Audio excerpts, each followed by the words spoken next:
Childhood പാർട്ണറായിട്ട് Biju നമ്മളുടെ. So എല്ലാവർക്കും ഇഷ്ടപ്പെടുന്നു വിചാരിക്കണം. എല്ലാവരും തിയേറ്ററിൽ വന്ന് തന്നെ കാണാം.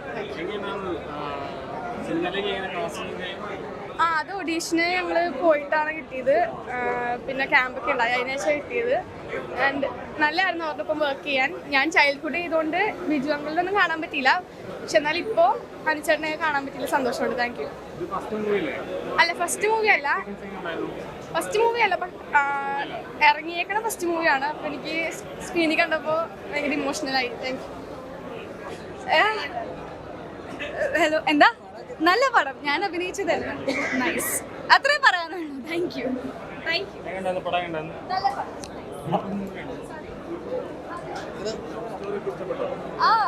നല്ലതായിരുന്നു. വേറെ കൂടുതൽ പറയാനൊന്നുമില്ല. It was A good film. Thank you. നല്ല മൂവി. മലയാള സിനിമയിൽ ഇതുവരെ ആരും പറയാത്തൊരു ലവ് സ്റ്റോറി ആയിരുന്നു. നന്നായിട്ട് പടം, നല്ല പടം, സൂപ്പർ പടം. നമുക്ക് നല്ല പറയാൻ പറ്റാത്ത രീതിയിലുള്ള പ്രണയത്തിനെ എങ്ങനെ പ്രണയിക്കണം എന്നുള്ള രീതിയിൽ കാണിക്കുന്നുണ്ട്. അതുപോലെ ഒരു മതത്തിലും അതിനൊക്കെ ഒരു അതീതമായിട്ടുള്ള പ്രണയം നല്ല രീതിയിൽ ചെയ്തിട്ടുണ്ട്. അതിൻ്റെ ക്ലൈമാക്സ് പറയാൻ പറ്റില്ല, അത്ര നല്ല രീതിയിൽ ചെയ്തിട്ടുണ്ട്. നമുക്ക് ഒരിക്കലും എക്സ്പെക്ട് ചെയ്യാൻ പറ്റാതെ കാണാം. Really appreciate. നല്ല പടം. അത് കണ്ടിരിക്കാം. ഈ കഥ പോണ രീതി എന്ന് പറയുന്നത് 4 സ്റ്റോറി ആയിട്ടാണ് ഞാൻ വിചാരിച്ചത്. പക്ഷെ ഒക്കെ കൂടി അത് കണക്ട് ചെയ്ത് അവസാനം ഇപ്പോൾ ഒറ്റ ഇതിലേക്ക് ആക്കിയത് നല്ല രസമായിട്ട് തോന്നി. ഏതായാലും കൊള്ളാം. പെർഫോമൻസ് എല്ലാം ഇല്ല. അതായത് എനിക്ക് എല്ലാവരും പേരറിയില്ല. ബിജു മേനോൻ്റെ ആയാലും അതേപോലെ തന്നെ അനുശ്രീ, അതേപോലെ നിഖില വിമല എല്ലാവരും നല്ല രീതിയിൽ ചെയ്തിട്ടുണ്ട്. സിദ്ദിഖൊക്കെ അത് എല്ലാം പുള്ളിയുടെ കഥാപാത്രം ഒന്നും പറയില്ല. പുള്ളിയെ പ്രത്യേക രസമായിട്ട് ചെയ്തിട്ടുണ്ട്. വേറെ ഒന്നും അതിൽ പറയില്ല. അതായത് ഒരു വൺ ടൈം വാച്ചബിളായിട്ട് തോന്നി. ഇവിടെ വിട്ട് നല്ല പടമാണ്. എല്ലാവരും നന്നായിട്ട് അഭിനയിച്ചിട്ടുണ്ട്. ഫാമിലിക്ക് കാണാൻ പറ്റിയ നല്ല പടമാണ്. നല്ല കഥയും ഇതെല്ലാം നന്നായിട്ടുണ്ട്. നല്ല പടം.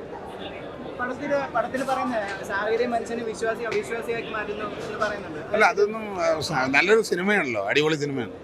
ആളുകൾ കണ്ടുകൊണ്ടിരിക്കാം, വളരെ ഇൻട്രസ്റ്റിംഗ് ആയിട്ട് കണ്ടുകൊണ്ടിരിക്കാം. നല്ല പടം. നല്ല ലവ് സ്റ്റോറിയാണ്. നമ്മുടെ പഴയ ഓർമ്മയൊക്കെ പോകുമല്ലോ. നല്ല പടം. നല്ല എക്സ്പീരിയൻസ് ആണ് ചേട്ടാ. അല്ലല്ല, ഇതിപ്പോൾ 15th മൂവിയാണ്.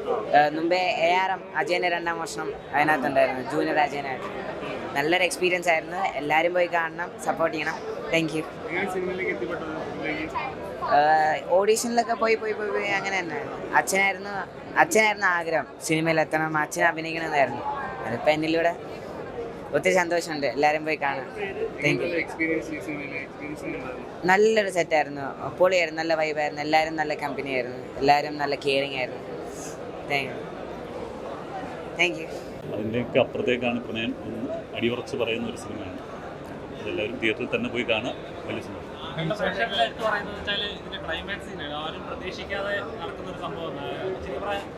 ഞെട്ടി കഥ എങ്ങോട്ട് പോകുന്നു അറിയാതെ ക്ലൈമാക്സിലേക്ക് എത്തുമ്പോഴേക്കും ഇങ്ങനെയായിരുന്നു എന്ന് തോന്നുന്ന ക്ലൈമാക്സ് എക്സ്പെക്ട് ചെയ്തായിരുന്നു.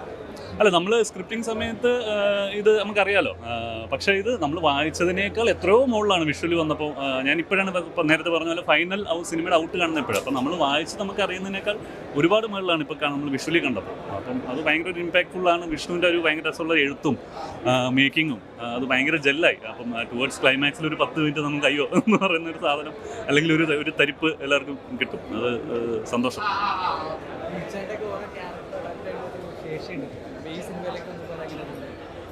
ബീച്ചൻ്റെ കൂടെ ഞാൻ വർക്ക് ചെയ്യുന്ന 3ാമത്തെ സിനിമയാണ്. ഞാൻ അയ്യപ്പനും കോശിയും ചെയ്യുന്നു, ലളിതം സുന്ദരം.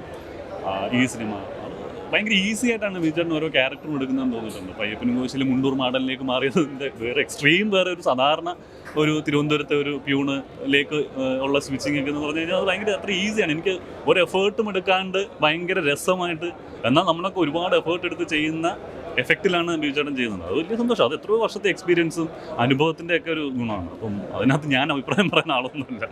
അത് കണ്ട് നമ്മൾ ആസ്വദിക്കുക എന്നുള്ളത് പ്രേക്ഷകരാണ് നമുക്കുള്ളത്. അപ്പോൾ ഇപ്പോൾ ഓടിക്കൊണ്ടിരിക്കുന്ന സിനിമകൾ, ഇപ്പോൾ വലിയ ഹിറ്റായിട്ട് ഓടിക്കൊണ്ടിരിക്കുന്ന സിനിമകളെ പോലെ തന്നെ ഈ സിനിമ ഒരു കുറച്ചുകൂടി സോഫ്റ്റ് ആയിട്ടുള്ള ആളുകൾക്ക് ഭയങ്കരമായിട്ട് ഇഷ്ടപ്പെടുന്ന ഒരു 2 മണിക്കൂർ നമ്മൾ തിയേറ്ററിൽ ഇരിക്കുമ്പോൾ വേറൊരു ഫീലിംഗ് കിട്ടുന്ന ഒരു സിനിമയാണ്. അപ്പം വലിയ സിനിമകളുടെ കൂടെ തന്നെ ഇങ്ങനത്തെ സിനിമകളും ഇവിടെ ഓടും.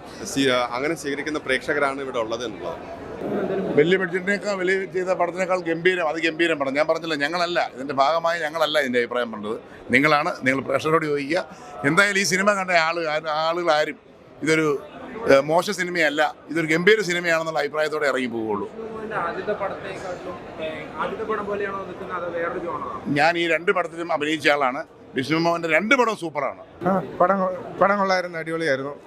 പിന്നെ ബിജുമേനോൻ്റെയും അനുജ് ചേട്ടൻ്റെയൊക്കെ പെർഫോമൻസ് അടിപൊളിയായിരുന്നു. പിന്നെ ഇതിനകത്ത് ഞാനൊരു റോൾ ചെയ്തിട്ടുണ്ട്, ചെറിയൊരു റോൾ ചെയ്തിട്ടുണ്ട്.